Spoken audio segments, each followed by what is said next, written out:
Well, it has been a very, very exhausting week since we last spoke solely about Ukraine.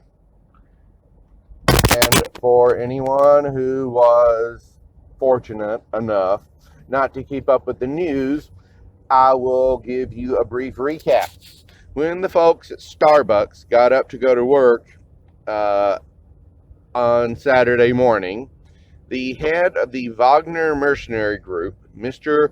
Prigozhin, announced that basically he was taking over the Russian government, or at least the Rostov region. By the time they took their first break, his Wagner mercenaries were marching to Moscow, and Moscow had been locked down. And by the time they got off work that afternoon, it was over. And despite what everyone had said, it was over. And everybody made nice, and Prigozhin just exited the stage, left to Belarus. It seems confusing, and the question everyone is asking is why? Why did this happen? Why is he still alive? Why wasn't there a major knockdown, drag-out battle? Why was he allowed to take over the air base? Why? There's, quite frankly, if anyone wants to know all the details, they can just they can just go to any media site and they'll find it. All weekend, this is all that has been discussed. So that's not what I want to discuss, because you've already got that. I want to discuss the implications on the war in Ukraine. And I'd like to pause a moment to point out what I noticed when I listened to coverage of the events. Coverage of the events was very much from an American point of view, a Western American point of view, where we get up every morning, we have a great breakfast, we go to Starbucks, get our favorite drink, we go to work, we put in 8 grueling hours, and then we go home and binge watch Netflix. Obviously, not everyone lives that life. But that was very much reflected, in my opinion, in what I heard across the media over the weekend. They just could not understand it from anything but their perspective. One thing that was especially confusing, and I agree, this is bizarre, is that Russian state media carried all of this. The Russian people knew what was going on. The phrase Swan Lake Coup was used because the last time, about 20, 30 years ago, when Russia had these issues, every time something uncomfortable came up, the media started playing scenes from the Swan Lake Ballet. So, I understand why media looked at it this way. I understand their bewilderment and how bizarre it was, but I also think it's inexcusable, because it is very much taking a Western perspective and applying it to a non-Western problem. Russia is not a Western nation. They're getting there. They are a Christian nation in general sense, but they're not a Western nation. They're not a Western democracy. They're working on it. 30 years ago, it was still the Soviet Union. So when we look at, and there were some commentators that looked at it through this perspective, but most of the American media looked at it as though it was going on here. And I just think that's important, because if we don't understand what's going on in another culture from that culture's perspective, we cannot make the proper decisions based on that culture. So, if you want to understand what happened Saturday, get history books, read books about Putin, read books about Prigozhin, read books about Wagner, read books about Russia. Because what you heard on Saturday was very American.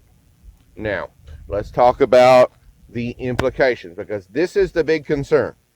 Russia is Russia. It will continue to be Russia in one way or the other. And I'm not the only one saying this. Over the weekend, the leaders of India came to D.C., and there was a CNN commentator who was basically saying that these countries are not Western democracies. I would not have said that. But he made a very valid point. India is India. It's comprised of a lot of states filled with a lot of different people groups. And they're not a Western democracy. They are a democracy, and they have a lot of similarities, but they're not a European Western democracy. I consider them to be a Western democracy in that they're democracy, they have elections, but I do think that this is some of the narrative I'm hearing on the media is beginning to sound a lot like the narrative of 200 years ago. So, if you want to understand what's going on overseas, educate yourself about what's going on overseas. And that's not hard to do, especially today. The big concern of this broadcast is, what are the implications of Saturday's events for Ukraine? And there are implications. I am not going to comment on the motivations of Putin, Prigozhin, or anyone else in Russia. I will say that if you observe exactly what happened, you will get a feel for what's going on. The implication for Ukraine is this gives the Russian government cover to change their strategy. This could even be the beginning of the end of the war in Ukraine. Someone who Vladimir Putin trusted as much as he trusts anyone stood up and said what a lot of people were thinking, that soldiers are dying, that the Ukrainians have not fallen, and that it's pretty nasty. This will allow a change in the government's policy. I don't know what that means. It could be harsher. It could end the war. At some point in time, this could be the beginning of the end of Russian operations in Ukraine. So, the best thing I would advise is go get a very good book, or 2 or 3, on Russian history. Read them.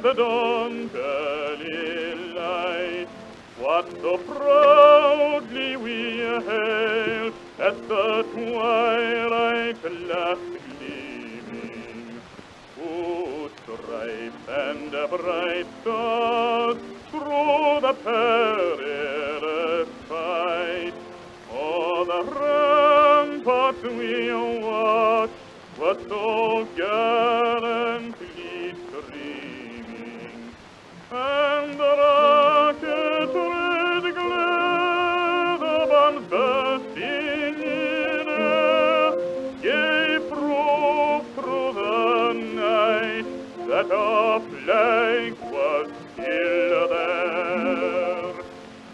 Oh, say does that star-spangled banner yet wave o'er the land of the free and the home of the brave?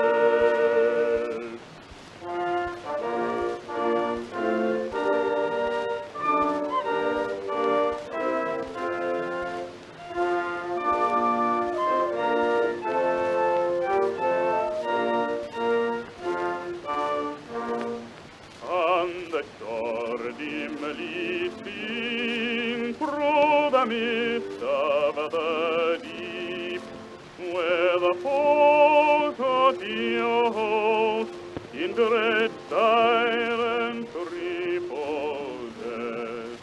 What is that which the breeze o'er the towering steep, as it fitfully blows, half concealed, half discloses? Now